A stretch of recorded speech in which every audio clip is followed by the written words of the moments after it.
If you believe the hype online, the INMO Air3s are the holy grail of smart glasses. Most of those reviews are sponsored.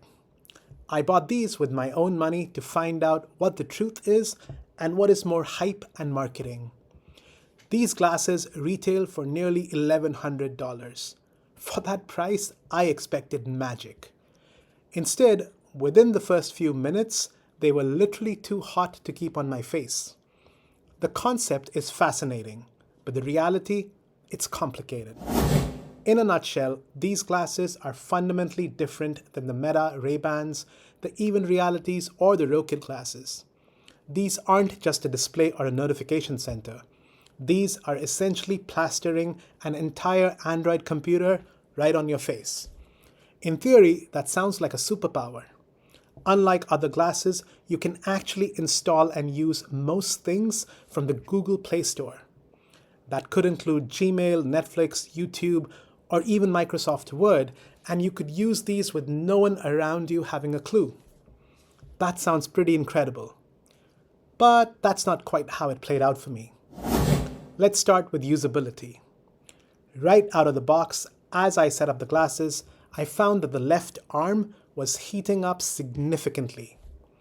I'm not talking slightly warm, I'm talking hot.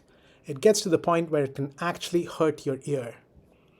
They even provide a sleeve in the box to cover the arm. That's pretty crazy. This is clearly a known issue, and their solution is to cover it up. Not ideal. Next, the controls. The glasses come with a few options, including a trackpad on the glasses, a ring, and a handheld remote. The trackpad is pretty glitchy and randomly stops working, so I chose to primarily use the remote.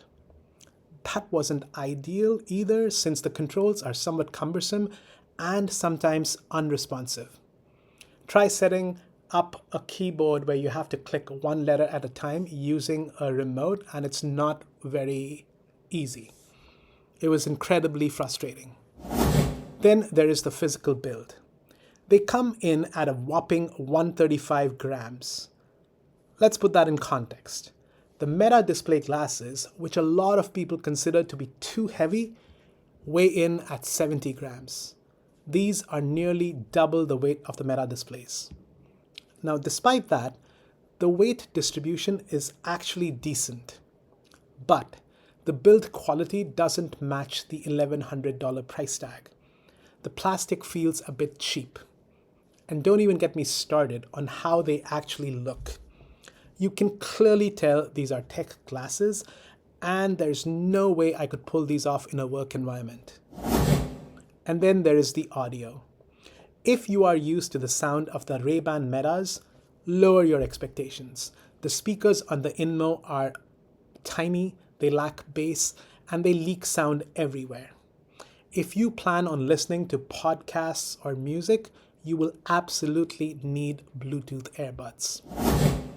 Once I finally got past the setup hiccups, the heat, and the tiny audio, and finally had the display up, I must admit, I got excited. You instantly see a full desktop interface floating in front of you.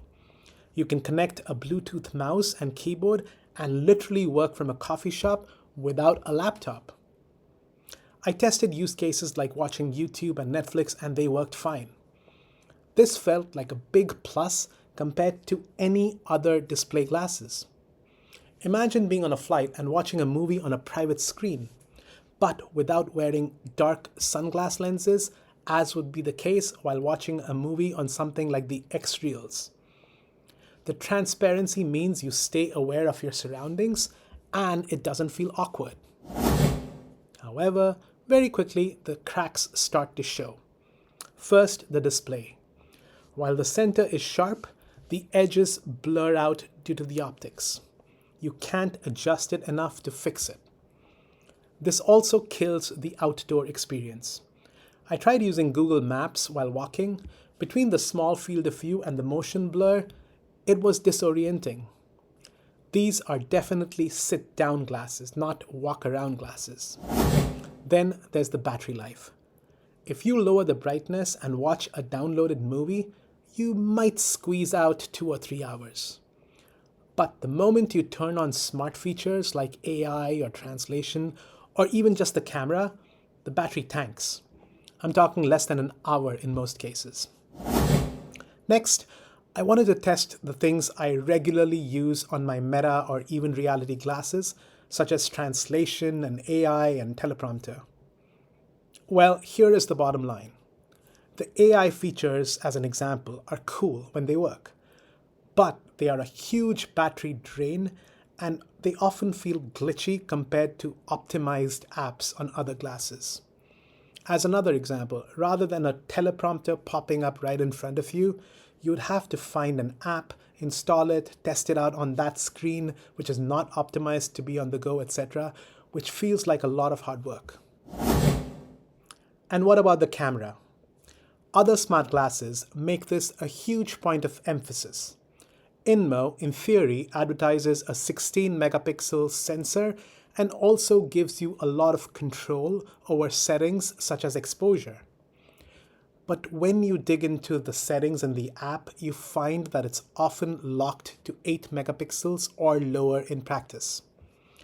This feels like a case of false advertising. The photos turn out okay for a quick snap, but don't expect flagship photo quality. Overall, I would have loved to make these my daily glasses.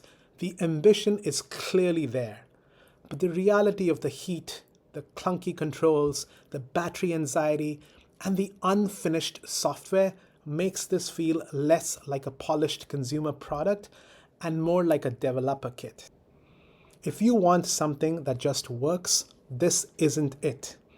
These are definitely going back in the box for me. If you are looking for objective, real-world assessments from someone who loves innovative tech, this channel is for you. So don't forget to like and subscribe.